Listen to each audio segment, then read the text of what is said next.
പ്രഭാത സന്ദേശവുമായി നിങ്ങളെ അഭിസംബോധന ചെയ്യാൻ സ്വർഗത്തിലെ ദൈവം അവസരങ്ങൾ നൽകിയതിനായി 1000 നന്ദി യേശു രാജാവിന് അർപ്പിക്കുകയാണ്. ഓരോ ദിവസവുമുള്ള ദൈവിക സന്ദേശങ്ങൾ നമ്മുടെ ജീവിതത്തിലേറെ അനുഗ്രഹവും അത് നിങ്ങൾക്കൊരാശ്വാസമാകുന്നു എന്ന് അറിയുന്നതിൽ വളരെ സന്തോഷമുണ്ട്. ഇന്ന് രാവിലെയും സ്വർഗത്തിലെ ദൈവം നിങ്ങളെ അനുഗ്രഹിക്കുകയും ബലപ്പെടുത്തുകയും ശക്തീകരിക്കുകയും ചെയ്യട്ടെ എന്ന് ക്രിസ്തുവിൽ ഞാൻ നിങ്ങൾക്ക് വേണ്ടി പ്രാർത്ഥിക്കുകയാണ്. കഴിഞ്ഞുപോയ മണിക്കൂറുകളിൽ, ദിവസങ്ങളിൽ, മാസങ്ങളിൽ യേശുവിൻ്റെ വലിയ കരുതലും ദൈവത്തിൻ്റെ വലിയ കൃപയും തിരിച്ചറിഞ്ഞ് ആത്മാവിൽ പോരാടാനും പ്രാർത്ഥിക്കാനും ഒക്കെ ദൈവം നമുക്ക് അവസരങ്ങൾ നൽകിയതിനെ ഓർത്ത് ഞാൻ മുഴുമാനവും മഹത്വവും യേശു കർത്താവിന് അറിയിക്കുകയാണ്. പ്രിയരെ, യേശു നിങ്ങളെ അനുഗ്രഹിക്കും. നിങ്ങളുടെ ജീവിതയാത്രയിൽ ദൈവത്തിൻ്റെ കരുതലും വിശ്വസ്തതയും എന്നും കോട്ടയായി, സങ്കേതമായി, ആത്മാവിൽ ഒരുക്കത്തോടും പ്രാർത്ഥനയോടും കൂടെ നിങ്ങൾ വർദ്ധിക്കട്ടെ, അനുഗ്രഹം അനുഭവിക്കട്ടെ. നിങ്ങളുടെ കുഞ്ഞുങ്ങൾ അനുഗ്രഹിക്കപ്പെടട്ടെ, നിങ്ങളുടെ ജോലി അനുഗ്രഹിക്കപ്പെടട്ടെ. നിങ്ങളുടെ ജീവിതത്തിൽ, കുടുംബജീവിതത്തിൽ നിങ്ങളായിരിക്കുന്ന കാലുവയ്ക്കുന്ന ഓരോ സ്റ്റെപ്പിലും അനുഗ്രഹങ്ങൾ മാത്രം ഉണ്ടാകട്ടെ. പിശാചിൻ്റെ തന്ത്രങ്ങളും മന്ത്രങ്ങളും എല്ലാം മാറിപ്പോകട്ടെ എന്ന് ആത്മാർത്ഥമായി ഞാൻ നിങ്ങൾക്ക് വേണ്ടി ഇന്ന് രാവിലെ പ്രാർത്ഥിക്കുക.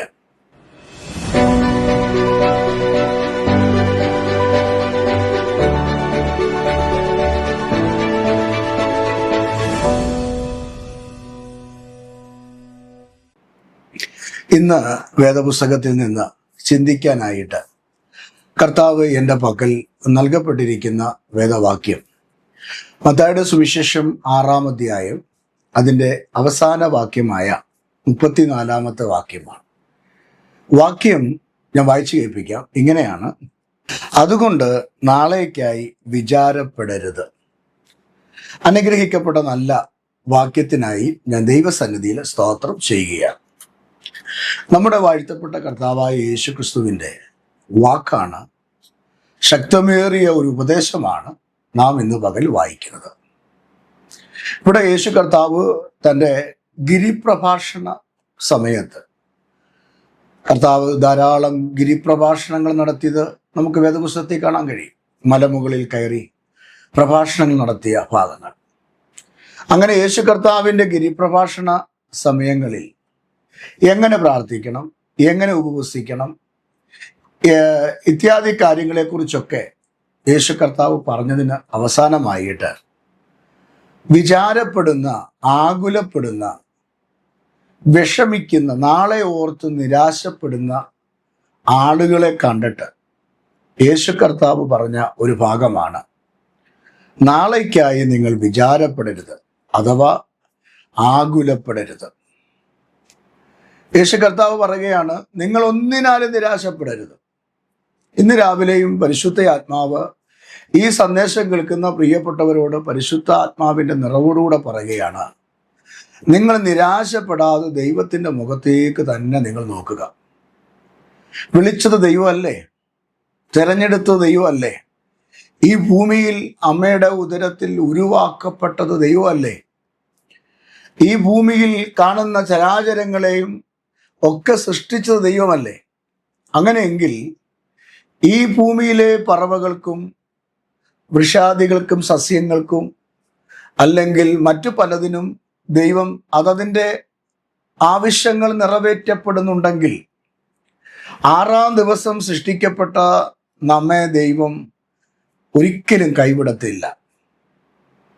പ്രപഞ്ചത്തിൻ്റെ ഉൽപ്പത്തിയുടെ ആദ്യ ഭാഗത്ത്, അല്ലെങ്കിൽ ആദം ഔവ്വ ദമ്പതികളെ സൃഷ്ടിച്ച ആദ്യ സമയങ്ങളിൽ യഹോവയായ ദൈവം മനുഷ്യനെ ഭൂമിയിൽ ഉണ്ടാക്കിയത് 1-ാം ദിവസമല്ല, 2-ാം ദിവസമല്ല, 4-ാം ദിവസവുമല്ല, 5-ാമത്തെ ദിവസവുമല്ല.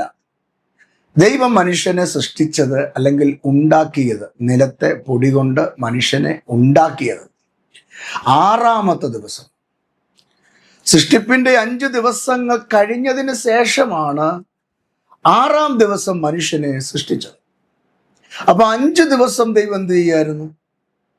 6-ാം ദിവസം സൃഷ്ടിക്കപ്പെടുന്ന തൻ്റെ സാദൃശ്യത്തിലും സ്വരൂപത്തിലും രൂപപ്പെടുത്തുന്ന മനുഷ്യനു വേണ്ടി 5 ദിവസം ദൈവം വേല ചെയ്തു. 5 ദിവസം ദൈവം ആകാശത്തെ നോക്കി കൽപ്പിച്ചു, ഭൂമിയെ നോക്കി കൽപ്പിച്ചു, സമുദ്രത്തെ നോക്കി കൽപ്പിച്ചു. ഉണ്ടാകട്ടെ എന്ന് പറഞ്ഞു. സകലതും ഉണ്ടായി. ദൈവം പറഞ്ഞതെല്ലാം ഉണ്ടായി.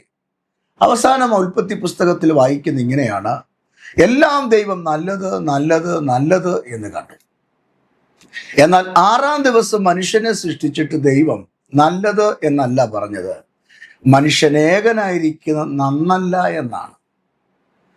അതുകൊണ്ട് ദൈവം എന്ത് ചെയ്തു? ആ മനുഷ്യനെ ഉറക്കക്കെടുത്തി അതിനെ ഉറക്കത്തിൽ വെച്ച് ഗാഠനിദ്ര ഉണ്ടാക്കി അവൻ്റെ ശരീരത്തിൽ നിന്നൊരു വാരിയെല്ല് ഊരിയെടുത്ത് ഒരു പെണ്ണിനെ ഉണ്ടാക്കി, അല്ലെങ്കിൽ സ്ത്രീയെ ഉണ്ടാക്കി ദൈവം കൊടുത്ത് നരനോടുകൂടെ ഇരിക്കുന്ന നാരി എന്ന് പറഞ്ഞ് യഹോവയായ ദൈവം ആ മനുഷ്യനോടുകൂടെ ആ സ്ത്രീയെ ചേർത്ത് വെച്ചു. അങ്ങനെയാണ് ദൈവം ഭൂമിയിൽ സൃഷ്ടിപ്പുണ്ടാക്കിയത്. അപ്പം ഞാൻ പറഞ്ഞു വന്നതിൻ്റെ ഉദ്ദേശം, മനുഷ്യന് വേണ്ടതെല്ലാം ഭൂമിയിൽ ഉണ്ടാക്കിയതിന് ശേഷം, മനുഷ്യന് വേണ്ടതെല്ലാം ഭൂമിയിൽ കരുതിയതിന് ശേഷമാണ് ദൈവം മനുഷ്യനെ സൃഷ്ടിച്ചതെങ്കിൽ, ഈ യുഗത്തിലും കർത്താവ് പറയുകയാണ്, നിങ്ങൾ നാളെ ഓർത്ത് വിചാരപ്പെടേണ്ട.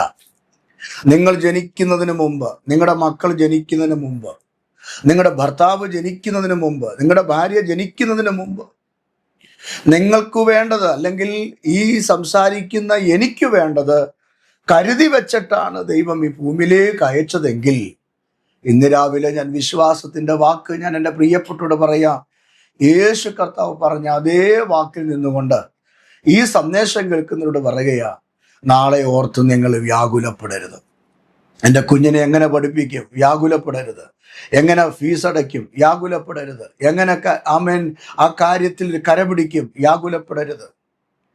ചില നാളുകൾക്ക് മുമ്പ് ഞാൻ എൻ്റെ കുഞ്ഞുങ്ങൾ പഠിക്കുന്ന സ്കൂളിൽ കുറച്ച് സാമ്പത്തിക കാര്യങ്ങൾ കൊടുക്കാനായിട്ടുണ്ടായിരുന്നു. ആ സാമ്പത്തിക കാര്യങ്ങൾ, അല്ലെങ്കിൽ ഫീസുമായി ബന്ധപ്പെട്ട ചില കാര്യങ്ങൾ ആ സ്കൂളിൽ അടയ്ക്കാൻ സമയം അതിക്രമിച്ചു പോയപ്പോൾ സ്കൂളിലെ ടീച്ചർ പല പ്രാവശ്യം അവരുടെ ബുക്കിനകത്ത് എഴുതി ഞങ്ങളുടെ കയ്യിൽ കൊടുത്തു വിട്ടു, ഫീസ് അല്ലെങ്കിൽ മറ്റു കാര്യങ്ങൾ അത് ക്ലോസ് ചെയ്യണമെന്ന്. ആ സമയത്ത് എൻ്റെ കൈ വളരെ ടൈറ്റായിരുന്നു. എനിക്കത് ആ ഒരു വലിയ എമൗണ്ട് അടയ്ക്കുവാൻ നിവൃത്തിയില്ലാതെ ഞാൻ വളരെ ഭാരപ്പെട്ടിരിക്കുന്ന സമയമായിരുന്നു.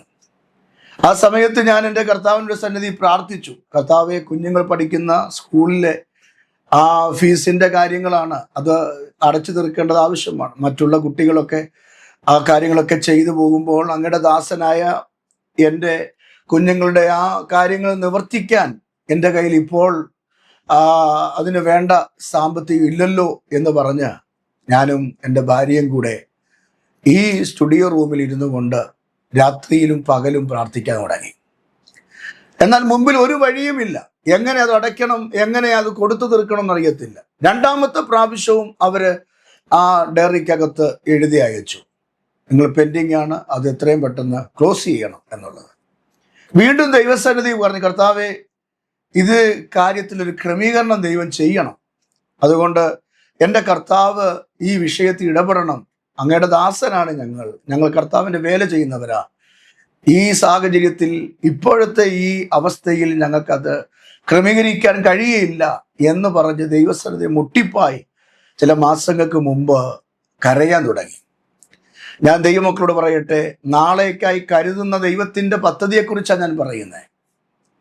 പ്രാർത്ഥന കഴിഞ്ഞ് ഞാൻ ആ ദിവസത്തെ കാര്യങ്ങളെല്ലാം ചെയ്ത് പുറത്തുപോയി ഞാൻ യാത്ര ചെയ്യുന്ന സമയത്ത് ഒരു വ്യക്തി എന്നെ വിളിച്ചു. എന്നോട് പറഞ്ഞു, പാസ്റ്ററെ, എനിക്കൊന്ന് നേരി കാണണം. ഞാൻ ചോദിച്ചു, എന്താ കാര്യം? അത് ഞാൻ പാസ്റ്ററെ നേരി കാണുമ്പോൾ പറയാം. എനിക്ക് സമയം എപ്പോഴാണ് എന്ന് ചോദിച്ചപ്പോൾ ഞാനൊരു സമയം പറഞ്ഞു. അന്ന് വൈകിട്ട് 4 മണിക്ക് ഞാൻ വീട്ടിലുണ്ടാകും, വരാൻ പറഞ്ഞു. 4 മണിയായപ്പോൾ ആ വ്യക്തി വീട്ടിൽ വന്നു. ആ വ്യക്തി വീട്ടിൽ വന്നിട്ട് ഞങ്ങളുടെ കയ്യിൽ കുറച്ച് പൈസ എടുത്ത് തന്നിട്ട് ഞങ്ങളോട് പറഞ്ഞു, ഇത് പാസ്റ്ററിന്റെ കുഞ്ഞുങ്ങളുടെ ആവശ്യത്തിന് വേണ്ടി ഉപയോഗിക്കണം. കണ്ടോ, ദൈവം കരുതുന്ന ദൈവം. ആ ഫീസ് അടയ്ക്കുവാൻ ഞങ്ങൾക്ക് കൊണ്ടുതന്ന ആ വ്യക്തി വലിയ പൈസയുള്ള ആളൊന്നും അല്ല.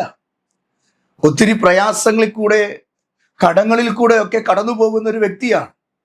പക്ഷെ തന്നോടും തൻ്റെ ഭാര്യയോടും ദൈവത്തിൻ്റെ ആത്മാവ് ഇടപെട്ടിട്ട് അവർ ഞങ്ങളുടെ വീട്ടിൽ കൊണ്ടുവന്ന് ആ പൈസ കൊണ്ട് തന്നിട്ട് പറഞ്ഞു, ഇത് നിങ്ങളുടെ ആവശ്യങ്ങൾക്ക് വേണ്ടി ഉപയോഗിക്കണമെന്ന് പറഞ്ഞ് ആ വ്യക്തി കുടുംബമായി ഞങ്ങളുടെ വീട്ടിൽ നിന്ന് പോയി. അവർ പോയി കഴിഞ്ഞപ്പോൾ ആ പൈസ എടുത്തപ്പോൾ ഞങ്ങളുടെ കണ്ണ് നിറഞ്ഞു. ഞങ്ങൾ എത്ര രൂപയാണോ ഞങ്ങളുടെ കുഞ്ഞുങ്ങൾക്ക് സ്കൂളിൽ അടയ്ക്കേണ്ടത് പെൻഡിങ് ആയി കിടന്നത്, അതിൽ 2000 രൂപ അധികം വരത്തക്ക നിലയിൽ സ്വർഗത്തിലെ ദൈവം ഒരു പൊതിക്കെട്ട് അവരുടെ കയ്യിൽ കൊടുത്തുവിട്ട് ഞങ്ങളുടെ സ്ഥിതിക്ക് വ്യത്യാസം വരുത്തി, ഞങ്ങളുടെ കുഞ്ഞുങ്ങളുടെ കാര്യങ്ങൾക്ക് ക്രമീകരണം വരുത്താൻ ഒരു മനുഷ്യനോട് ചോദിക്കാതെ, ഞങ്ങൾ ആ വ്യക്തിയോട് ചോദിച്ചിട്ടില്ല, ഞങ്ങളുടെ കാര്യങ്ങൾ ഞങ്ങളെ ഹെൽപ്പ് ചെയ്യണം, ഞങ്ങളുടെ കുഞ്ഞുങ്ങൾക്ക് വേണ്ടത് തരണമെന്ന് ഞങ്ങൾ ഒരു വാക്കുപോലും പറഞ്ഞിട്ടില്ല. ഈ സന്ദേശം അവർ കേൾക്കുന്നുണ്ട്, അവർക്കറിയാം. പക്ഷെ ദൈവത്തിൻ്റെ ആത്മാവ് അവരോട് എന്ത് ചെയ്തു? സംസാരിച്ചു. എന്നിട്ട് ദൈവത്തിൻ്റെ ആത്മാവ് അവരെ പറഞ്ഞു വിട്ടു. അവരുടെ ഇല്ലായ്മയിൽ നിന്നും ഞങ്ങൾക്ക് അതിന് വേണ്ടത് അവരെ കർത്താവ് ഉപയോഗിച്ചു. ഞാൻ ഇന്ന് രാവിലെ വിശ്വാസത്തോട് പറയാം, അത് കഴിഞ്ഞപ്പോൾ അവരുടെ വലിയ കാര്യങ്ങൾക്ക് വേണ്ടി പോലും ദൈവം അവരെ കൈവിട്ടില്ല. അവരുടെ തലമുറയ്ക്ക് വേണ്ടതുപോലും ദൈവം അവരെ കൈവിട്ടില്ല. ആ സമയത്ത് മനുഷ്യരെല്ലാം നോക്കി നിൽക്കുന്ന സാഹചര്യത്തിൽ ദൈവം അവരുടെയും സ്ഥിതിക്ക് വ്യത്യാസങ്ങൾ വരുത്തി. പ്രിയരെ, അങ്ങനെയാണ് ഞാൻ ഇന്ന് രാവിലെ വിശ്വാസത്തോട് പറയാം, യേശുവിൻ്റെ ഗിരിപ്രഭാഷണ സമയത്ത് കർത്താവ് പറഞ്ഞ ഈ വാക്കിൽ ഞാൻ വിശ്വസിക്കുന്നു. നിങ്ങൾക്ക് വിശ്വസിക്കാൻ കഴിയുമോ? അതുകൊണ്ട് യേശു കർത്താവ് പറയുക, ഒന്നിനെ കൊണ്ട് എന്ത് ചെയ്യരുത്? വിചാരപ്പെടരുത്, നിങ്ങൾ നിരാശപ്പെടരുത്. എന്നെ കേൾക്കുന്ന എൻ്റെ പ്രിയപ്പെട്ട സഹോദരങ്ങളോട് ഞാൻ പറയാം, നിങ്ങളും ഇതുപോണക്കുള്ള ഏതെങ്കിലും അനുബന്ധമായ വിഷയങ്ങളിൽ കൂടെ കടന്നു പോകുന്ന ഒരു വ്യക്തിയായിരിക്കാം. ഒരുപക്ഷെ കുഞ്ഞുങ്ങളുടെ ഫീസ് അടയ്ക്കുവാനോ, വിവാഹം നടത്തി കൊടുക്കുവാനോ, ഒരു ജോലി വാങ്ങിച്ചു കൊടുക്കാനോ, ഒരു രാജ്യത്തേക്ക് പറഞ്ഞയക്കാനോ, ഉപരിപഠനത്തിന് വേണ്ട ക്രമീകരണങ്ങൾ ചെയ്യാനോ തടസ്സമുള്ള, അല്ലെങ്കിൽ സാമ്പത്തികമായി ഞെരുങ്ങുന്ന, പ്രയാസം അനുഭവിക്കുന്ന പ്രിയപ്പെട്ടവരായിരിക്കും എന്നെ കേൾക്കുന്നേ. ഞാൻ ഇന്ന് രാവിലെ ദൈവത്തോട് പറയാം, ദൈവമക്കളോട് ഞാൻ ആത്മാർത്ഥമായി പറയാം, കർത്താവിൻ്റെ സന്നിധി മുട്ടുകുത്തി പ്രാർത്ഥിച്ചാൽ മതി. മനുഷ്യരോട് നിന്റെ വേദന പറയരുത്. ഞാൻ മനുഷ്യരോടൊക്കെ എൻ്റെ വേദന പറഞ്ഞിട്ടുണ്ടെങ്കിൽ, എൻ്റെ ആവശ്യങ്ങൾ പറഞ്ഞിട്ടുണ്ടെങ്കിൽ അതൊന്നും നടന്നിട്ടില്ല. ഒരു മനുഷ്യരും വേണ്ട വിധത്തിൽ അത് കൈകാര്യം ചെയ്തിട്ടില്ല. പക്ഷെ എപ്പോഴൊക്കെ ദൈവസന്നിധി മുട്ടുമടക്കി പ്രാർത്ഥിച്ചിട്ടുണ്ടോ, എപ്പോഴൊക്കെ ദൈവസന്നിധി കർത്താവിനോട് കരഞ്ഞിട്ടുണ്ടോ, എപ്പോഴൊക്കെ എൻ്റെ ആവശ്യങ്ങൾ യേശുവിനോട് പറഞ്ഞിട്ടുണ്ടോ, യേശു ആ തക്ക സമയത്ത് എനിക്ക് വേണ്ടി ചെയ്തു തന്നത് ഞാൻ ഇന്ന് പകൽക്കാലം വിശ്വസിക്കുകയാണ്. അതുകൊണ്ട് ഒരിക്കലും നിങ്ങൾ ഭാരപ്പെടരുത്, ഒരിക്കലും നിങ്ങൾ നിരാശപ്പെടരുത്, ഒരിക്കലും നിങ്ങൾ കരയരുത്. ദൈവം നിങ്ങൾക്ക് വേണ്ടത് കരുതി തരുവാൻ എൻ്റെ ദൈവം മതിയായ ദൈവമാണ്. അതുകൊണ്ട് വേദപുസ്തകം പറയുകയാണ്, നാളേക്കായി നീ വിചാരപ്പെടരുത്. നമ്മുടെ വാഴ്ത്തപ്പെട്ട കർത്താവായ യേശു ക്രിസ്തു ഈ കാര്യം പറയാൻ കാര്യം 6-ാമത്തെ അധ്യായം 25-ാമത്തെ വാക്യത്തിലുണ്ട്. ആ വാക്യം ഇങ്ങനെയാണ്, അതുകൊണ്ട് ഞാൻ നിങ്ങളോട് പറയുന്നത്, യേശു കർത്താവ് പറയുകയാണ്, നമ്മോട് ഇന്ന് പകൽ പറയുക, ഞാൻ നിങ്ങളോട് പറയുന്നത്, എന്ത് തിന്നും എന്ത് കുടിക്കും എന്ന് നിങ്ങളുടെ ജീവനായിക്കൊണ്ട് എന്തുടുക്കും എന്ന് ശരീരത്തിനായിക്കൊണ്ട് വിചാരപ്പെടരുത്. ആഹാരത്തെക്കാൾ ജീവനും ഉടുപ്പിനേക്കാൾ ശരീരവും വലുതല്ലയോ? വേദപുസ്തകത്തിൽ കർത്താപ്പച്ചൻ പറയുകയാണ്, എന്ത് തിന്നും എന്ത് കുടിക്കും എന്ന വിഷയത്തിൽ നിങ്ങൾ എന്ത് ചെയ്യരുത്? വിചാരപ്പെടുക. നമ്മൾ ഏറ്റവും കൂടുതൽ വിചാരപ്പെടുന്നത് അതിനു വേണ്ടിയല്ലേ? നമ്മൾ അധ്വാനിക്കുന്നു, ഓടുന്നതും കഷ്ടപ്പെടുന്നതും എന്തിനു വേണ്ടിയാണ്? തിന്നാനും കുടിക്കാനും കാര്യങ്ങൾ നടക്കാൻ വേണ്ടിയാണ്. എന്നാൽ മനുഷ്യനെ വല്ലാതെ ഭരിക്കുന്ന വിഷയം, ഇന്ന് നമ്മൾ ചിന്തിക്കും നാളെ എന്താ നമ്മൾ തിന്നുന്നത്. ഇന്ന് ഉച്ചയ്ക്ക് നമ്മൾ ആഹാരം കഴിച്ചുകൊണ്ടിരിക്കുമ്പോൾ ചിന്തിക്കും നാളെ രാവിലെ എന്താ ഉണ്ടാക്കുന്നത്, നാളെ രാവിലെ കൊച്ചുങ്ങൾക്ക് എന്താണ് ടിഫിൻ കൊടുക്കുന്നത്, അല്ലെങ്കിൽ നാളെ എന്ത് ചെയ്യും. യേശു കർത്താവ് നമ്മളോട് വ്യക്തമായിട്ട് എന്നോടും നിങ്ങളോടും പറയുകയാണ്, നിങ്ങളൊരു ദൈവ പൈതലാണ്, നിങ്ങൾ യേശുവിനെ വിശ്വസിക്കുന്ന ഒരാളാണെങ്കിൽ, യേശുവിൽ ആശ്രയിക്കുന്ന ഒരാളാണെങ്കിൽ, യേശുവിൻ്റെ കയ്യിൽ നിങ്ങളുടെ ജീവിതം സമർപ്പിക്കപ്പെടുവാൻ നിങ്ങൾ തയ്യാറാകുന്നെങ്കിൽ, യേശുവിൻ്റെ ആത്മാവിൽ നിങ്ങൾ ഒരുക്കപ്പെടാൻ നിങ്ങൾ തയ്യാറാകുന്നെങ്കിൽ, നിങ്ങളുടെ കൂടെ യേശു ഉണ്ടെങ്കിൽ നിങ്ങൾക്ക് നാളെ എന്തു കുടിക്കണം എന്ന് കഴിക്കണം. നിങ്ങൾ വിചാരപ്പെടേണ്ട, നിങ്ങൾക്ക് വേണ്ടി വിചാരപ്പെടാൻ യേശുവുണ്ട്. അതുകൊണ്ട് വേദപുസ്തകം പറയുന്ന തൻ്റെ ഭക്തന്മാർക്കോ അവൻ ഉറക്കത്തിൽ കൊടുക്കും. ഇസ്രായേലിന്റെ പരിപാലകൻ ഉറങ്ങുന്നില്ല, മയങ്ങുന്നില്ല. എന്താ കാര്യം? നമ്മൾ ഉറങ്ങുമ്പോൾ നമ്മുടെ കർത്താവ് ഉറങ്ങാതെ നാളേക്ക് വേണ്ടത് കർത്താവ് കരുതിക്കൊണ്ടിരിക്കുക. നമ്മുടെ കർത്താവിൻ്റെ പക്കൽ നിക്ഷേപങ്ങൾ അനവധിയാണ്. നമ്മുടെ കർത്താവിൻ്റെ പക്കൽ പണമുണ്ട്, നമ്മുടെ കർത്താവിൻ്റെ പക്കൽ ഉയർച്ചയുണ്ട്, നമ്മുടെ കർത്താവിൻ്റെ പക്കൽ മാനവും ഉയർച്ചയെല്ലാം ഉണ്ട്. അത് നമ്മുടെ കയ്യിൽ പ്രോപ്പറായിട്ട് കിട്ടണമെങ്കിൽ നമ്മൾ യേശുവിൻ്റെ ഒപ്പം നടക്കണം. ഞാൻ എൻ്റെ അപ്പൻ്റെ വാക്ക് കേൾക്കാതെ, എൻ്റെ അപ്പനെ തിരസ്കരിച്ച്, എൻ്റെ അപ്പന് കൊടുക്കാത്ത ബഹുമാനം കൊടുക്കാതെ ഞാൻ ജീവിക്കുന്ന ഒരു വ്യക്തിയാണെങ്കിൽ ഒരിക്കലും എൻ്റെ അപ്പൻ്റെ നന്മ എനിക്ക് കിട്ടത്തില്ല. എൻ്റെ അപ്പൻ അത് തരുന്നതിൽ കുറച്ച് മടി കാണിക്കും. കാരണം ഞാൻ അപ്പനെ എന്ത് ചെയ്യുന്നില്ല? സ്നേഹിക്കുന്നില്ല, കരുതുന്നില്ല, ബഹുമാനിക്കുന്നില്ല, അനുസരിക്കുന്നില്ല.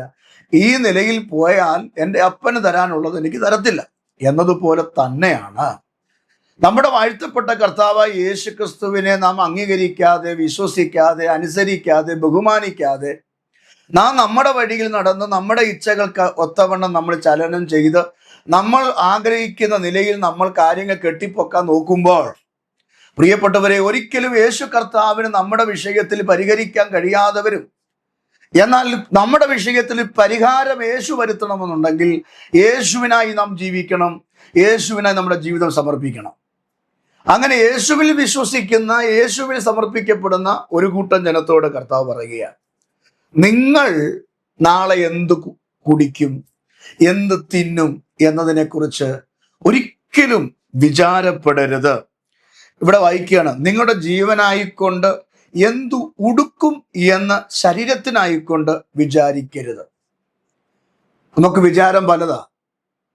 ഏത് ഉടുക്കണം, ഇനി നാളെ എന്തോ ഇടും, ഒരു നല്ല സാരി കിട്ടിയിരുന്നെങ്കിൽ, നല്ല ഒരു ഉടുപ്പ് കിട്ടിയിരുന്നെങ്കിൽ. അങ്ങനെ വിചാരപ്പെടുന്നവർ ഇന്നും ഉണ്ട് പ്രിയരെ.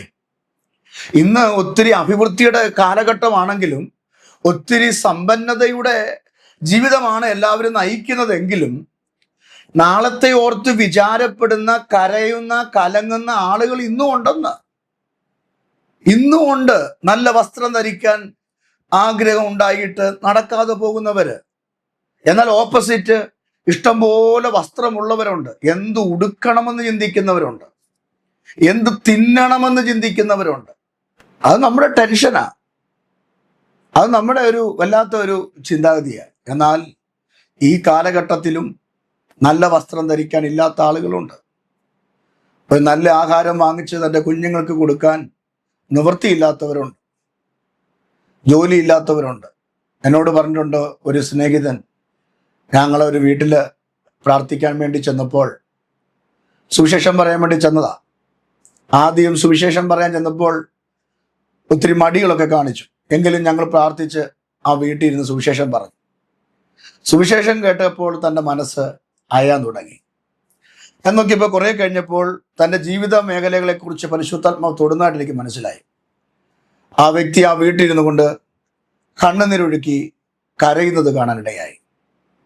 ആ സമയത്ത് അദ്ദേഹം പറഞ്ഞത് ഇങ്ങനെയാണ്, നിങ്ങൾ ഇന്ന് ഇവിടെ വന്നത് ദൈവമാണ് അയച്ചതെന്ന് വിശ്വസിക്കുന്നത്. ആദ്യം സുവിശേഷം പറയാൻ തുടങ്ങിയപ്പോൾ എന്തോ ഒരു തിരസ്കരണമായിരുന്നു എൻ്റെ മുഖത്ത്. അത് ഞങ്ങൾക്ക് മനസ്സിലായി. എങ്കിലും കയറിയിരിക്കുക എന്ന് പറഞ്ഞപ്പോൾ, ഞങ്ങളെ വീട്ടിൽ കയറിയിരുന്ന് സുവിശേഷം പറഞ്ഞപ്പോൾ തൻ്റെ മനസ്സിനെ പരിശുദ്ധാത്മാവ് തൊട്ടു. കണ്ണുനീരോടെ പറഞ്ഞു, ജോലിക്ക് പോയിട്ട് നാള് കുറയായി, കുഞ്ഞുങ്ങൾക്ക് നല്ല ആഹാരം വാങ്ങിച്ചു കൊടുത്തിട്ട് നാള് കുറയായി. പ്രിയപ്പെട്ടവരെ, ആ സഹോദരന്റെ വേദനയിൽ ഞങ്ങൾക്ക് പങ്കാളികളാകാൻ ദൈവം ഞങ്ങളെ അന്ന് സഹായിച്ചു. അപ്പം ഇന്നും നാളെ ഓർത്ത് ഭാരപ്പെടുന്നവരും നിരാശപ്പെടുന്നവരും ആഹാരത്തിനായി പ്രാർത്ഥിക്കുന്നവരും കരയുന്നവരും വസ്ത്രത്തിന് വേണ്ടി, ഒരു നല്ല വസ്ത്രം കുഞ്ഞിന് വാങ്ങിച്ചു കൊടുക്കാൻ വേണ്ടി അല്ലെങ്കിൽ സ്വന്തമായി വാങ്ങിച്ചിടാൻ വേണ്ടി കൊതിക്കുന്നവരുമുണ്ട്. ഇന്ന് ഒരു വസ്ത്രം കഴുകി അടുത്ത ദിവസത്തെ കാര്യങ്ങൾക്ക് വേണ്ടി മാറ്റിവെക്കുന്ന, അത് ഉണക്കി അലക്കി മാറ്റിവെക്കുന്ന ആളുകളുണ്ട്.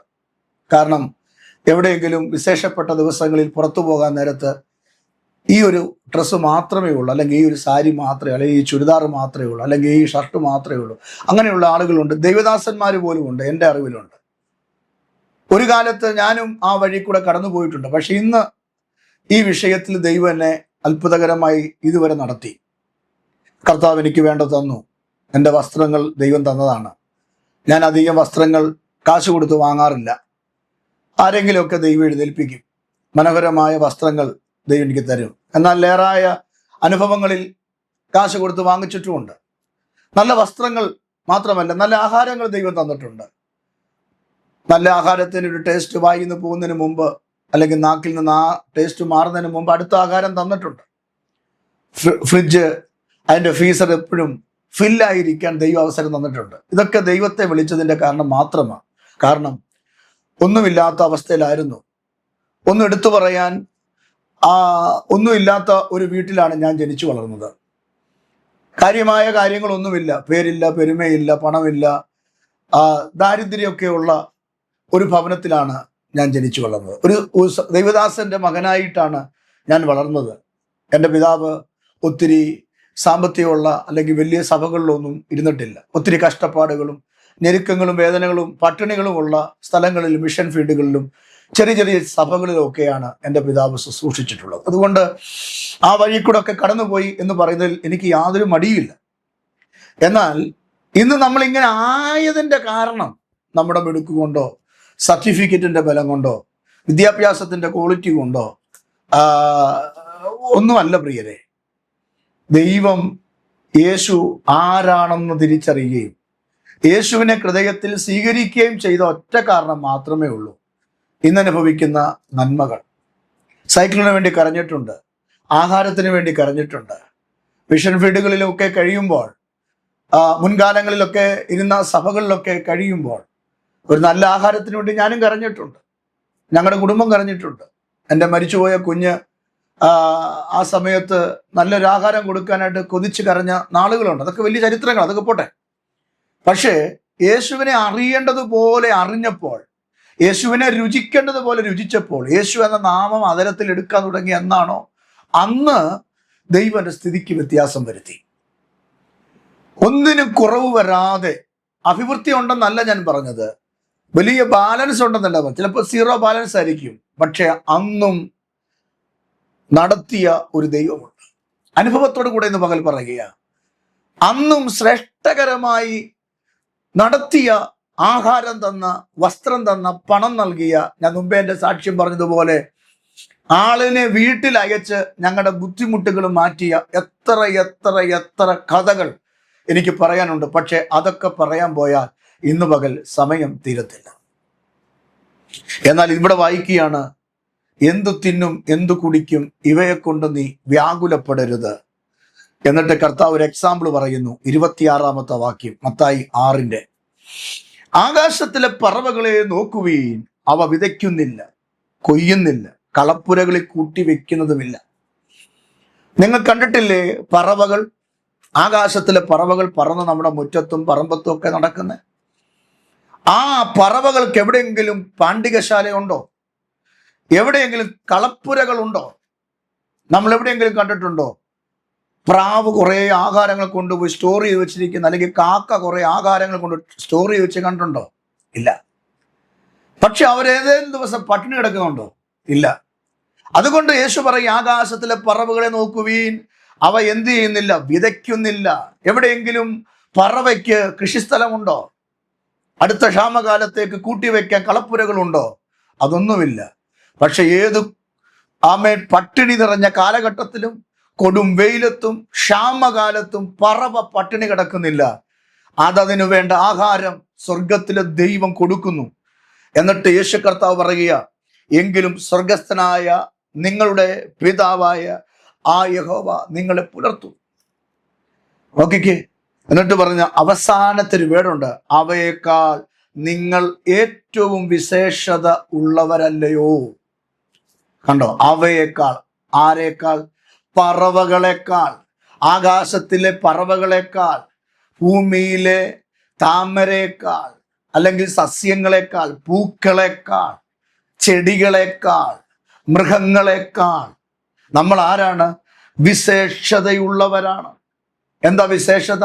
തൻ്റെ സാദൃശ്യത്തിലും തൻ്റെ സ്വരൂപത്തിലുമാണ് നമ്മെ സൃഷ്ടിച്ചിരിക്കുന്നു എന്നുള്ള ഏറ്റവും വലിയ വിശേഷത.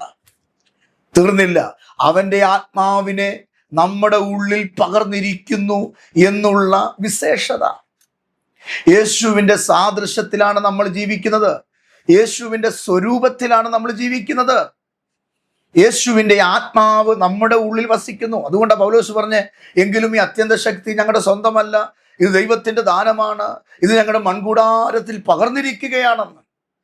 അപ്പൊ നമ്മിൽ പകർന്നിരിക്കുന്ന അത്യന്ത ശക്തിയുടെ വലിപ്പം തിരിച്ചറിഞ്ഞ് നമ്മൾ ആരാണെന്ന് മനസ്സിലാക്കുക.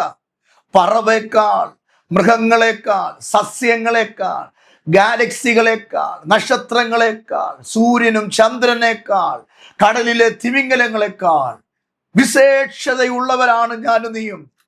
അതുകൊണ്ട് കർത്താവ് പറയുക, നിങ്ങൾ ദൈവത്തിന് വിശേഷതയുള്ളവരായതുകൊണ്ട് നിങ്ങൾ നാളെ ഓർത്ത് നിങ്ങൾ വിചാരപ്പെടേണ്ട. പറവകൾക്ക്, സസ്യങ്ങൾക്ക് അതതിൻ്റെ ആഹാരം കൊടുക്കുന്നെങ്കിൽ സ്വർഗസ്ഥനായ ദൈവം നമുക്ക് എത്രയധികം തരും. അതുകൊണ്ട് വേദപുസ്തകം പറഞ്ഞ അപ്പനോട് മക്കൾ അപ്പൻ ചോദിച്ചാൽ കല്ല് കൊടുക്കുമോ? മീൻ ചോദിച്ചാൽ പാമ്പിനെ കൊടുക്കുമോ? മുട്ട ചോദിച്ചാൽ തേളിനെ കൊടുക്കുമോ? ദോഷികളായ തൻ്റെ മക്കൾക്ക് തൻ്റെ അപ്പൻ എത്ര അധികം ദാനം പരിശുദ്ധാത്മാവിനെ കൊടുക്കും. അങ്ങനെയെങ്കിൽ നമുക്ക് വേണ്ടി അതതിൻ്റെതായ സമയത്ത് കരുതി വെച്ച് നമ്മെ പോറ്റി പുലർത്തുന്ന ഒരു ദൈവമുണ്ട്. അതുകൊണ്ട് വേദപുസ്തകത്തിൽ പരിശുദ്ധ ആത്മാവിന്റെ ശക്തിയോടെ ഞാൻ വിളിച്ചു പറയാ, നിങ്ങൾ ആകുലപ്പെടുമ്പോൾ നിരാശപ്പെടരുത്. നിങ്ങൾ നിരാശപ്പെടുമ്പോൾ നിങ്ങൾ ദൈവസന്നിധിയിൽ നിന്ന് അകന്നു പോകരുത്.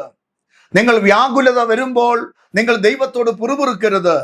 ഒരിക്കൽ പൗലോസിന്റെ ശരീരത്തിൽ ശൂലവും പ്രയാസവും നേരിട്ടപ്പോൾ യേശുവിനോട് പറഞ്ഞില്ലേ, ഇതൊന്ന് മാറ്റിത്തരണം. യേശു എന്താ പറഞ്ഞ്? എൻ്റെ കൃപ നിനക്ക് മതി, അത് ബലഹീനതയിൽ തികഞ്ഞു വരുന്നു. അതേ പ്രിയരെ, ബലഹീനതയിൽ തികയുന്ന, വ്യാകുലതകളെ തികയുന്ന, കഷ്ടതകളിൽ തികയുന്ന, ആത്മാവിൽ നമ്മെ ബലപ്പെടുത്തുന്ന ഒരു കർത്താവ് നമുക്കുണ്ട്. വിശ്വസിക്കാൻ പറ്റുമെങ്കിൽ നിങ്ങൾ ദൈവസന്നിധി വിശ്വസിക്ക്. നിങ്ങളുടെ ബലഹീനത തുണ നിൽക്കാൻ, നിങ്ങളുടെ ആവശ്യങ്ങളിൽ നിങ്ങളുടെ കൂടെ നിൽക്കാൻ എൻ്റെ കർത്താവ് ഇന്നും ജീവിക്കുന്നു. അതുകൊണ്ട് യേശു കർത്താവ് ഗിരിപ്രഭാഷണത്തിൽ പറഞ്ഞ പദം ഇന്ന് രാവിലെ എൻ്റെ പ്രിയപ്പെട്ടോട് ഞാൻ പറയുകയാ, ഒന്നിനെക്കുറിച്ചും നിങ്ങൾ വിചാരപ്പെടരുത്. ഈ ആണ്ടിന്റെ ആരംഭം തുടങ്ങിയതേ ഉള്ളൂ. ഇതിന്റെ മധ്യാഹ്ന സമയങ്ങളിൽ, മധ്യാഹ്ന മാസങ്ങളിൽ ദൈവം നിന്റെ കുഞ്ഞുങ്ങൾക്ക് വേണ്ടി വഴി തുറക്കും. അടുത്ത ജൂലൈ മാസത്തിനിപ്പുറമായി നിന്റെ തലമുറയ്ക്ക് വേണ്ടി കർത്താവ് ഒരു ക്രമീകരണം ചെയ്യും. വിശ്വസിക്കുന്നെങ്കിൽ ആമേൻ പറഞ്ഞ് സ്തോത്രം ചെയ്യുക. എൻ്റെ കർത്താവ് അങ്ങനെ ഒരു മാസം കർത്താവ് എൻ്റെ ഹൃദയത്തിൽ തരുന്നു. അടുത്ത ജൂലൈ മാസത്തിനുള്ളിൽ നിന്റെ കൊച്ചിന്റെ വിവാഹം നടക്കും. ആ പുതുവഴി തുറക്കും. ദൈവം കാര്യങ്ങൾ ക്രമീകരിക്കും. എങ്ങനെ മുമ്പോട്ട് പോകും? നിരാശപ്പെടേണ്ട. എങ്ങനെ ആയിരിക്കും? ഭാരപ്പെടേണ്ട. തക്ക സമയത്ത് വേണ്ടത് തന്ന്, തക്ക സമയത്ത് വേണ്ടത് ഒരുക്കി തന്ന്, നിങ്ങൾക്ക് വേണ്ടതെല്ലാം ഒന്നും കളയാതെ, മറന്നു കളയാതെ തേജോമനായ ദൈവം നിങ്ങൾക്ക് വേണ്ടി ചിലത് ഒരുക്കിയിട്ടുണ്ട് എന്ന് ഞാൻ ആത്മാവിൽ പ്രവചിക്കുകയാണ്. ഞാൻ ആത്മാവിൽ ദൂത് പറയുകയാ. ഞാൻ ആത്മാവിൽ ആ വചനത്തെ ഏറ്റെടുക്കുകയാ. അതുകൊണ്ട് ഇന്ന് പകൽക്കാലം ഞാൻ എടുക്കുന്ന ഈ വചനത്തിന്റെ ദൂത് നിങ്ങൾക്ക് ഞാൻ കൈമാറുകയാ. ദൈവം നിങ്ങൾക്ക് വേണ്ടി കരുതും. സാറാഫത്തിലെ വിധവയ്ക്ക് വേണ്ടി എണ്ണ കരുതി വെച്ചതുപോലെ, കെരീത്തിന്റെ തോട്ടിൽ വെള്ളവും കാക്കയ്ക്കുള്ള അടയും ഏലിയാവിന് വേണ്ടി കരുതി വെച്ചതുപോലെ, സ്വർഗസ്ഥനായ ദൈവം നിങ്ങൾക്ക് വേണ്ടി എത്രയധികം കരുതും. പഴയ നിയമഭക്തന്മാരെ ആമേൻ യഹോവയായ ദൈവം അങ്ങനെയൊക്കെ കരുതിയെങ്കിൽ ഞാനും നീയും നിൽക്കുന്നത് കൃപായുഗത്തിലാ. ക്രിസ്തുവിന്റെ ആത്മാവ് ധരിച്ചവരാണ്. ആമേ പൂർത്തിയായ ക്രിസ്തുവിന്റെ സ്നേഹത്തിന്റെ കീഴിലാ ഞാനും നിങ്ങളും ആയിരിക്കുന്നത്. അങ്ങനെങ്കിൽ യേശുവിന്റെ ആത്മാവ് നമുക്ക് വേണ്ടത് കരുതും. യേശുവിന്റെ ആത്മാവ് നമ്മുടെ കുടുംബത്തെ വിടുവിക്കും. യേശുവിന്റെ ആത്മാവ് നമ്മുടെ സ്ഥിതികൾക്ക് വ്യത്യാസം വരുത്തും. യേശുവേ എന്ന് വിളിച്ച് നിങ്ങൾ പ്രാർത്ഥിച്ചാൽ മതി. അപ്പൊ നിങ്ങൾ നോക്കിക്കേ, പഴയ നിയമത്തിൽ നിഴലായി മാത്രമാണ് യേശു നിൽക്കുന്നത്. യഹോവയായ ദൈവത്തിന്റെ സാന്നിധ്യത്തിലാണ് പഴയ നിയമ വിശ്വാസികൾ മുമ്പോട്ട് പോകുന്നത്. എന്നാൽ പുതിയ നിയമത്തിൽ ക്രിസ്തു പൊരുളായി ഇറങ്ങി വന്ന് തൻ്റെ അവസാനത്തുള്ള രക്തം കൊടുത്ത് വീണ്ടെടുക്കപ്പെട്ട ഒരു സഭയാണ് ഞാനും നിങ്ങളും. വീണ്ടെടുക്കപ്പെട്ട സഭയാണ് ഞാനും നിങ്ങളുമെങ്കിൽ യേശു എത്ര അധികം നമുക്ക് വേണ്ടി കരുതും. ആമ രാത്രി മുഴുവനും അധ്വാനിച്ച പത്രോസിന്റെ പടകിൽ ഒന്നും കിട്ടാതെ വന്നപ്പോൾ കരയിൽ നിന്നുകൊണ്ട് പത്രോസിനോട് കൽപ്പിച്ചതുപോലെ പടകിന്റെ വലതുവശത്ത് വല ഇറക്കുവീൻ എന്ന് പറഞ്ഞ യേശുവിന്റെ വാക്കിന്റെ മുമ്പിൽ പത്രോസിന്റെ പടകും വലയും അവൻ നിറച്ച വല കീറുമാറ്, അതുമാത്രമല്ല സഹോദര പടകും കൂടെ നിറയ്ക്കത്തക്ക നിലയിൽ യേശുവിന്റെ വാക്കിന്റെ ശക്തി ചലിച്ചെങ്കിൽ 2026 യേശുവിന്റെ വാക്കിന്റെ ശക്തി നിന്റെ കുടുംബത്തിൽ, നിന്റെ തലമുറയിൽ കെട്ടിക്കിടക്കുന്ന, ബന്ധിക്കപ്പെട്ട് കിടക്കുന്ന ചില മേഖലകൾക്കകത്ത് ദൈവിക പദ്ധതി അയച്ച് ഇന്ന് വരെ നിങ്ങൾ കണ്ടിട്ടില്ലാത്ത ചില നന്മയോടുകൂടെ, പുതുവഴിയോടുകൂടെ ദൈവം നിങ്ങളെ മാനിക്കും. അതുകൊണ്ട് നാളെ ഓർത്ത് നിരാശപ്പെടേണ്ട. ആ ലോണിന്റെ കാര്യം കർത്താവ് നോക്കിക്കൊള്ളും. ആ കൊച്ചിന്റെ വിദ്യാഭ്യാസത്തിന്റെ കാര്യം കർത്താവ് നോക്കിക്കൊള്ളും. വീടിന്റെ പണിയുടെ കാര്യം കർത്താവ് നോക്കിക്കൊള്ളും. നിങ്ങൾ മുമ്പേ അവന്റെ രാജ്യവും നീതിയും അന്വേഷിച്ചാൽ മതി. സ്വർഗസ്ഥനായ പിതാവ് നിങ്ങൾക്ക് വേണ്ടത് എല്ലാം നൽകി തരും. നിങ്ങൾ ദൈവത്തിന്റെ രാജ്യം അന്വേഷിക്കുക. അതുകൊണ്ടാണ് മത്തായി 6-32 വാക്യത്തിൽ വായിച്ചത്, മുമ്പേ രാജ്യവും നീതിയും അന്വേഷിപ്പീൻ, അതോടെ ഇതൊക്കെയും നിങ്ങൾക്ക് കിട്ടും. ഇതൊക്കെയും നിങ്ങൾക്ക് കിട്ടും. നിങ്ങൾ ഒന്നും കൊണ്ട് നിരാശപ്പെടേണ്ട. നിങ്ങൾ ദൈവത്തിന്റെ രാജ്യം അന്വേഷിക്കുക, നിങ്ങൾ ദൈവത്തിന്റെ നീതി അന്വേഷിക്കുക. സ്വർഗസ്ഥനായ പിതാവ് നിങ്ങൾക്കുള്ളത് കൊണ്ട്, പിതാവിന്റെ വലതുവശത്ത് യേശു കർത്താവ് നിങ്ങൾക്ക് വേണ്ടി പക്ഷപാതം ചെയ്യുന്നത് കൊണ്ട് തക്ക സമയത്ത് നിങ്ങൾക്ക് വേണ്ടത് കർത്താവ് ഒരുക്കി വെക്കും. അതുകൊണ്ട് നിരാശപ്പെടേണ്ട, ആകുലപ്പെടേണ്ട. യഹോവ ഈരേ. അബ്രഹാമിന് വേണ്ടി തന്റെ തലമുറ മരിക്കേണ്ട സ്ഥാനത്ത് അൻപിൻപാട് ദൂരത്തൊരാട്ടുംകുട്ടി കൊമ്പ് കുരുക്കപ്പെട്ട് കിടന്നതുപോലെ നിനക്ക് വേണ്ടി ചിലത് കുരുക്കി കർത്താവ് ഇട്ടിട്ടുണ്ട്. നിനക്ക് വേണ്ടി ചിലത് കുരുക്കി ഇട്ടിട്ടുണ്ട്. അത് നിന്റെ കയ്യിൽ വരാൻ സമയമായി. ഏറ്റെടുക്കാം, പ്രാർത്ഥിക്കാം. കർത്താവേ, നൽകിയ നല്ല ദൂതിനായി സ്തോത്രം. ഇന്ന് രാവിലെ ഞങ്ങളെ ഉറപ്പിച്ച ദൈവത്തിന്റെ വചനത്തിനായി സ്തോത്രം. കർത്തൃവേല ചെയ്യുന്ന ദൈവദാസന്മാർ അവരുടെ ആവശ്യങ്ങളിൽ കൂടെ ഇരിക്കണേ. ജോലി ചെയ്യുന്ന സഹോദരന്മാർ അവരുടെ ആവശ്യങ്ങളിൽ കൂടെ ഇരിക്കണേ. ഒരു കുടുംബം കൊണ്ടുപോകുന്ന കുടുംബനാഥൻ അവന്റെ ആവശ്യങ്ങളിൽ കൂടെ ഇരിക്കണമേ. കർത്താവെ, അങ്ങയ്ക്ക് വേണ്ടി നിലനിൽക്കുവാൻ മുമ്പേ നിന്റെ രാജ്യവും നീതിയും അന്വേഷിപ്പിക്കുമ്പോൾ ഇതെല്ലാം ഞങ്ങൾ കിട്ടുമല്ലോ കർത്താവെ. ആകാശത്തിലെ പറവകൾക്ക് അതതിൻ്റെ ആഹാരം കൊടുക്കുന്ന ദൈവം ഞങ്ങൾക്ക് വേണ്ടി തക്ക സമയം ആഹാരങ്ങൾ തരുന്നല്ലോ കർത്താവെ. ഞങ്ങളെ നടത്തുന്ന ശ്രേഷ്ഠത എത്ര വലുതാണ്. ഞങ്ങളെ ഓരോ ദിവസം നടത്തുന്ന വഴികൾ എത്ര വലുതാണ്. ആകയാൽ കർത്താവെ, നാളെ ഓർത്ത് വിചാരപ്പെടാതെ, നാളെ ഓർത്ത് നിരാശപ്പെടാതെ, നാളെ ഓർത്ത് ഞങ്ങൾ കലങ്ങാതെ കർത്താവിന്റെ സന്നിധിയിൽ ഉറപ്പും ധൈര്യവും ഉള്ളവരായി ആത്മബലം ധരിച്ച് ദൈവകൃപ നിൽക്കുവാൻ ഞങ്ങളെ പ്രാപ്തരാക്കണമെന്ന് പ്രാർത്ഥിക്കുന്നു. ദൈവകരങ്ങളിൽ ഏൽപ്പിക്കുന്നു. ഈ ജനത്തെ അനുഗ്രഹിക്കുന്നു. ഇവരുടെ ആവശ്യങ്ങളിൽ കൂടെ ഇരിക്കണം. ഇവരുടെ ഞെരുക്കങ്ങളെ മാറ്റണം. ഇവരുടെ കണ്ണുനീര് മാറ്റണം. ഒരത്ഭുതം കർത്താവ് ഇവർക്ക് വേണ്ടി ചെയ്യണം. പിതാവിൻ്റെയും പുത്രൻ്റെയും പരിശുദ്ധാത്മാവിൻ്റെ നാമത്തിൽ ഈ ജനത്തെ ഞാൻ അനുഗ്രഹിച്ചു പ്രാർത്ഥിക്കുന്നു. യേശുവിൻ നാമത്തിൽ തന്നെ ആമേൻ. ധൈര്യമായിട്ടിരിക്കൂ. കർത്താവ് നിങ്ങൾക്ക് വേണ്ടി കരുതും. ഞങ്ങളെ നടത്തുന്ന കർത്താവ് നിങ്ങളെയും നടത്തും. വിശ്വസിക്കൂ. ഈ വർഷം നിങ്ങളുടെ ജീവിതത്തിൽ ഒരത്ഭുതം യേശു ചെയ്യും. യേശുവിൻ്റെ മുഖത്തേക്ക് മാത്രം നോക്കിയാൽ മതി. ഒരു മനുഷ്യന്റെ മുഖത്ത് നോക്കരുത്. യേശു നിങ്ങളുടെ ദാരിദ്ര്യവും നിരാശയും എല്ലാം വഴിമാറ്റി തരും. ദൈവം നിങ്ങളെ അനുഗ്രഹിക്കട്ടെ. അടുത്ത ദിവസം ഇതേ സമയം മറ്റൊരു ദൂതുമായി നമുക്ക് കാണാം. ഗ്രേസ് ടിവിയുടെ പ്രവർത്തനങ്ങളെ ഓർത്ത് നിങ്ങൾ പ്രാർത്ഥിക്കൂ. ഈ പ്രവർത്തനങ്ങൾ നിങ്ങൾക്ക് അനുഗ്രഹമാകുന്നെങ്കിൽ ഇതിൻ്റെ ലിങ്കുകൾ മറ്റു സഹോദരങ്ങൾക്കും അയച്ചു കൊടുക്കൂ. ഈ പ്രവർത്തനത്തിൽ ഈ എല്ലാ ദിവസവും രാവിലെ 6 മണിക്ക് നടക്കുന്ന ഈ സന്ദേശം കേൾക്കാൻ അവരോട് പറയൂ. അവരും അനുഗ്രഹിക്കപ്പെടട്ടെ. ഞങ്ങളെ ഓർത്ത് പ്രാർത്ഥിക്കൂ. നിങ്ങളുടെ പ്രാർത്ഥന വിഷയം ഞങ്ങൾക്ക് എഴുതൂ. കർത്താവ് നമുക്ക് വേണ്ടി വലുത് കരുതി വച്ചിട്ടുണ്ട്. വിശ്വസിക്കാം. ദൈവം നിങ്ങളെ അനുഗ്രഹിക്കുമാറാകട്ടെ. ആമേൻ.